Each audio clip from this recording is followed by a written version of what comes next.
Sa gitna ng investigasyon kaugnay ng mga anomalya sa mga flood control projects at kasabay ng gumugulong na deliberasyon ng panukalang 2026 national budget, muling nanindigan ang palasyo na sisiguruhing magiging tapat at transparent ang pondo sa susunod na taon.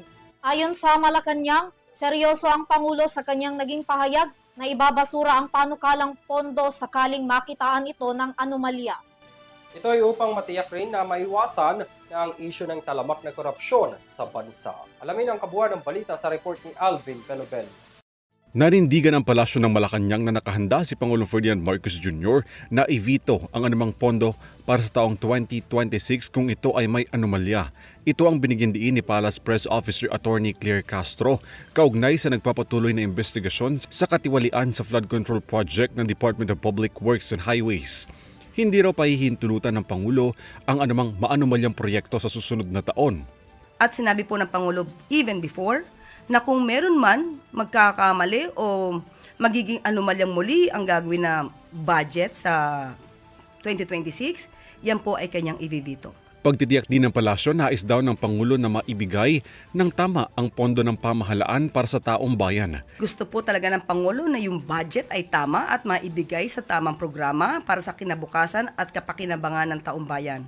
Hamon ng Pangulo sa mga tiwaling opisyal, marapat na magsilbi ng tapat sa mga Pilipino. Dahil siguro po sa nakikita po natin at naipapakita na galit ng taong bayan, na siya rin pong nararamdaman ng Pangulo, nakita po natin na dapat sila ay matuto na tumupad sa kanilang mandato na maging tunay na public servant.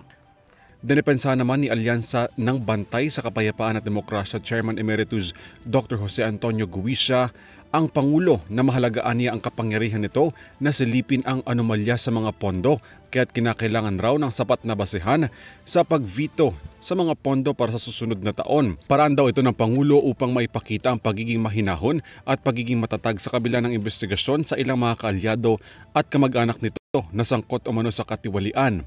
Giit naman ng Grupong Bayan Muna, dapat raw palawakin pa ng administrasyon ang investigasyon sa flood control project, kung saan iginit ni Attorney Nery Colmenares na kinakailangan ng sistema para sa umano'y sistematikong korupsyon. Inilipat na ng punong ehekutibo ang nasa 13 billion pesos na pondo ng DPWH sa mga programa ng Department of Social Welfare and Development noong nakarang linggo. Para sa EuroTV News, Alvin Pelobelio sumasaludo sa bawat Pilipino.